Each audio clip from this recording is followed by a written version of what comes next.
অসুস্থতাও নাই, দারিদ্রতাও নাই, তার দাম্পত্য জীবনের সমস্যা আছে না নাই?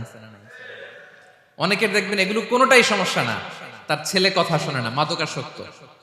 আহা, মাদকাসক্ত, রিহ্যাবে পাঠায়, আবার আসে, আবার গাঁজা খাওয়া শুরু করে, আছে না নাই বলেন? দেখেন তার পরীক্ষাটা আবার আলাদা। অনেকের দেখবেন মেয়ে বাবার কথা শোনে না, আবার অনেকের দেখবেন যে ব্যবসায় সমস্যা, লসের পর লস, লাভ উঠাতে পারে না। তাহলে পরীক্ষা ছাড়া, বিপদ আপদ ছাড়াই দুনিয়াতে কেউ নাই, কেউ নাই প্রিয় ভাইয়া। এটা আমাদের মাথায় রাখতে হবে। পরীক্ষা আপনাকে দিতেই হবে, পরীক্ষা দিয়ে দিয়েই নিজেকে প্রমাণ করতে হবে।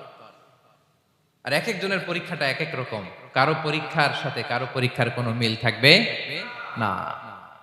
তো মাঝে মাঝে আমরা এটা ভুলে যাই। আল্লাহ তাআলা কালামে পাকে রিমাইন্ডার দিয়ে আমাদেরকে